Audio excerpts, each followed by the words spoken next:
Mari bersama kita ikuti segmen motivasi pagi. Bismillahirrahmanirrahim. Assalamualaikum warahmatullahi wabarakatuh. Alhamdulillahirabbil alamin wassalatu wassalamu ala asyrafil anbiya'i wal mursalin wa ala alihi wa sahbihi ajma'in. Subhanaka la ilma lana illa ma 'allamtana innaka antal alimul hakim wa la hawla wa la quwwata illa billahil aliyyil azim. Rabbi yassir wa la tu'assir. Rabbi tamim bil khair amma ba'.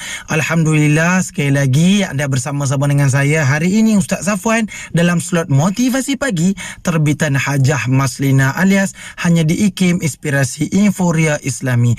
Apa khabar semua para pendengar, tak kiralah abang-abang ke, kakak-kakak, adik-adik, makcik-makcik dan juga pakcik-pakcik yang sedang mendengar. Seperti biasa kan, dalam motivasi pagi, nama pun motivasi. Akan ada satu tajuk yang akan membantu anda untuk motivate diri anda supaya jadi manusia yang lebih baik. Bukan diri anda saja, nasihat ni untuk diri saya sendiri juga. Sebab itu nak katakan bahawa motivasi ini bagi satu kelebihan kepada kita untuk kita menerima nasihat daripada orang di luar sana yang mungkin dengan nasihat tersebut kita dapat improve diri kita jadi manusia yang lebih baik. Bukan itu saja, tapi juga dapat memberi manfaat kepada orang sekeliling kita, insya-Allah. Hari ini nak cerita tentang apa tuan-tuan, hadirin hadirat dirahmati Allah Subhanahu wa taala sekalian. Hari ini nak cerita tentang mulut. Ustaz, hari tu dah cakap pasal jaga mulut dah. Hari ni ulang lagi ke? Tak. Hari ni masih cerita tentang mulut, tapi tajuknya lain sikit. Apa dia tajuk dia lain, Ustaz? Debat kusir. Saya ulang debat kusir. Pula dah. Debat kusir ni apa dia pula? Debat kusir ni perkataan bahasa Arab maksud berpanjangan.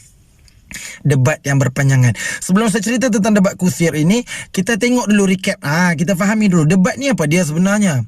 Pendek ceritalah secara ringkasnya, debat ni adalah satu kaedah berinteraksi yang mewakili perbincangan. Debat ni dia bentuk dia lebih luas lagi. Tak ada sebagai perbincangan, berbanding perbincangan, tak kira secara logik, merangkumi pujukan atau penekanan kepada tindak balas emosi daripada pendengar dan peraturan yang membolehkan mereka berbincang dan memutuskan mengenai perbezaan pendapat, tak kira dalam bentuk macam mana. Tapi ini interaksi antara dua pihak. Sebab tu namanya debat. Debat ni pula ada dua jenis tau. Ada debat rasmi, ada debat yang tak rasmi. Debat rasmi macam mana? Bila masuk pertandingan, pergilah debat, seorang jadi penyokong, seorang jadi pembangkang. Jadi lakulah perdebatan. Tapi hari ni tak nak cerita tentang debat formal, debat biasa, debat rasmi. Hari ni nak cerita tentang debat tidak rasmi. Ni benda yang normal berlaku dalam kehidupan seharian. Tak kiralah dengan ahli keluarga ke, dengan kawan-kawan ke, dengan ahli rakan sekerja ke. Jadi debat tak rasmi ni selalu berlaku. Boleh kata dalam kehidupan seharian ni seolah-olah benda ni bukan benda yang biasa. Bukan benda yang, minta maaf, bukan benda yang luar biasa. Ia benda yang biasa berlaku. Bila seorang ni cakap satu benda, yang seorang akan masuk, betul ke? Bukanlah, aku rasa macam ni. Itu dah start dah jadi debat tak rasmi tu. Tapi ingat satu perkara. Apa dia? Kata baginda Rasulullah sallallahu alaihi wasallam dalam mafhum sebuah hadis, antara golongan yang dijanjikan syurga adalah mereka yang meninggalkan debat kusir, iaitu debat apa tadi? Berpanjangan, meskipun mereka berada di jalan yang benar. Inilah antara golongan yang dijanjikan syurga. Ustaz, dah jalan yang benar, takkan nak kena mengalah pula? Tapi ini kata baginda Rasulullah sallallahu alaihi wasallam. Saya ambil contoh macam ni lah, satu cerita supaya semua faham. Ketika baginda Rasulullah sallallahu alaihi wasallam menyampaikan dakwah, tak mungkin perkataan-perkataan Rasulullah sallallahu alaihi wasallam itu adalah perkataan yang salah. Tapi ketika itu orang bukan Islam, orang kafir tak nak dengar kata baginda Rasulullah sallallahu alaihi wasallam. Jadi apa yang Rasulullah sallallahu alaihi wasallam buat? Rasulullah sallallahu alaihi wasallam cari cara jalan lain. Sebab kalau baginda cakap pun dia orang tak nak dengar dah time tu. Ini contoh yang diberikan oleh baginda Rasulullah sallallahu alaihi wasallam. Walaupun baginda berada di jalan yang benar, tak mungkin baginda menyampaikan jalan yang salah. Tapi nak tanyalah, waktu dia menyampaikan perkara tu, adakah semua orang kafir dengar kata-kata dia? Tak. Dan ketika itu adakah Rasulullah sallallahu alaihi wasallam paksa dia orang, korang kena juga ikut ni? Tak. Ada cara lain Rasulullah sallallahu alaihi wasallam baginda menyampaikan perkara yang ingin baginda sampaikan tu, dan akhirnya diterima oleh orang-orang kafir, orang bukan Islam ketika itu. Sebab itu pentingnya memahami seni debat ini. Dan antara seni debat ini adalah apa? Dalam bila sebut debat, antara perkara yang memainkan peranan yang paling utama, tak lain dan tak bukan adalah emosi. Yang ni nak kena jaga. Ini kena jaga emosi diri sendiri. Itu nak kena jaga. Kenapa? Daripada emosi inilah dia dilahirkan dalam bentuk perkataan. Dan perkataan yang keluar daripada mulut kita, kalau tak dikawal emosi tersebut, dikhawatiri yang keluar daripada mulut itu bukan atas dasar kebenaran, tapi atas dasar nak rasa marah, nak rasa aku kena menang hari ni. Sebab tu hari ni saya akan kongsikan beberapa tips. Moga-moga dengan tips yang saya bagi ni, kita dapat mengawal emosi kita ketika berdebat, baik rasmi ke ataupun yang lebih penting tak rasmi. Sebab yang banyak berlaku debat kat sekarang ni adalah tak rasmi, kat tempat kerja dengan adik-beradik dan sebagainya. Ingat tips nak kawal emosi ketika berdebat. Ingat nombor satu. Nombor satu, tips mengawal emosi ketika berdebat. Nombor satu, lakukan kerana kebenaran, bukan untuk kemenangan. Saya ulang, buat untuk kebenaran, bukan sebab kemenangan. Salah satu qaul daripada Imam Syafi'i.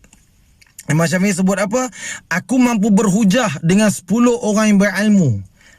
Aku mampu berhujah dengan 10 orang berilmu, tapi aku pasti kalah dengan seorang yang jahil, kerana orang yang jahil itu tidak pernah faham landasan ilmu. Ni kata qaul daripada Imam Syafi'i sendiri.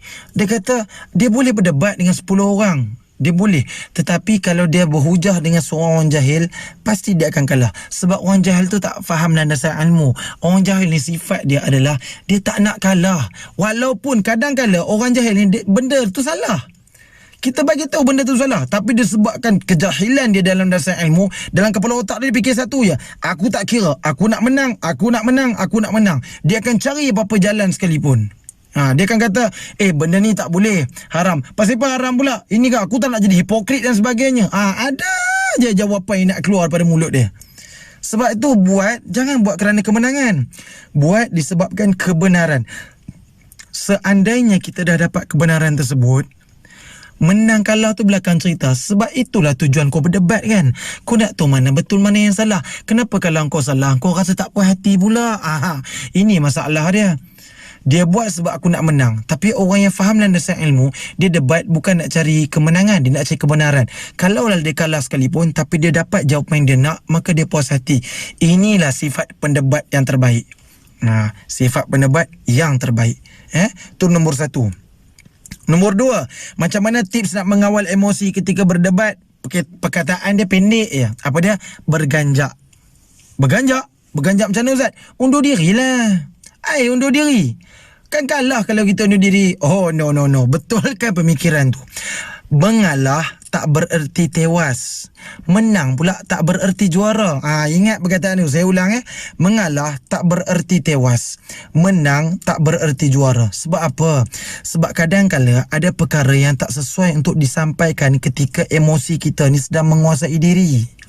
Bila kita rasa emosi dah mula menguasai diri, maka kita berganjak. Bukan berganjak tu sebab kita mengaku kalah, tak. Tapi untuk membagi ruang kepada diri kita supaya bertenang, ataupun ruang kepada pihak yang debat dengan kita tadi supaya bertenang. Sebab tu kita kena berganjak.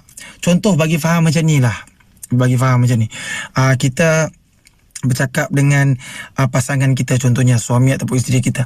Bila dia tengah marah, dia faham macam ni lah. Seorang api, seorang pun api. Sebab dua-dua tengah naik. Jadi api bertemu api, apa jadi? Api semakin lama semakin besar lah. Makin besar api kemarahan tu. Tapi kalau seorang jadi api, seorang jadi air, dia bertenang, InsyaAllah benda itu akan reda. Reda ke reda? Saya pun tak tahu nak sebut macam mana. Reda je InsyaAllah. Sebab itu kita kena berganjak sekejap. Bukan bermaksud kita mengaku kalah, tapi bagi ruang untuk bertenang, sama ada kepada diri kita ataupun orang yang kita berdebat tadi. Boleh faham lah? Itu nombor 2. Nombor 3, ni kena fikir betul-betul. Walaupun susah nak kawal emosi, tapi kalau rasa diri tu tengah panas, ingat tips yang ketiga ni. Apa dia? Fikirkan kesan sebelum kita mula buka mulut. Fikirkan kesan sebelum berkata-kata. Kita nak cakap tu, fikir sekejap. Dalam masa yang pendek tu fikir, kalau aku cakap ni, agak-agak apa dia rasa. Oh, kita kadang-kadang sibuk nak suruh orang jaga perasaan kita, tapi kita tak jaga perasaan orang. Bila kita nak cakap, bila orang kata macam ni, terasa pula hati kita. Oh boy, bukan main kata aku macam ni bila aku debat, bila nak nyatakan kebenaran nak menang. Tapi kita pula tak fikir bila kita nak bercakap dengan orang tu. Sebab tu kena fikirkan kesan sebelum berkata-kata. Boleh faham Ingat tips-tips ni kalau nak kawal emosi ketika mana kita sedang berdebat. Nombor 1, buat sebab kebenaran, bukan untuk kemenangan Nombor 2, berganjak ataupun undur diri, bukan bermaksud tewas tapi bagi ruang untuk bertenang. Dan yang ketiga, fikirkan kesan sebelum kita mula berkata-kata. InsyaAllah harap-harap perkongsian hari ini dapat sama-sama kita amalkan dan dapat kita jadikan diri kita manusia yang lebih baik untuk diri kita dan juga orang-orang sekeliling kita, insya-Allah. Sekian saja daripada saya Ustaz Safwan. Fikirkan sejenak, amalkan bersama. Terima kasih, ada rezeki kita sembang lagi. Aku qauli hadza wa astaghfirullahal azim li wa lakum. Assalamualaikum warahmatullahi wabarakatuh.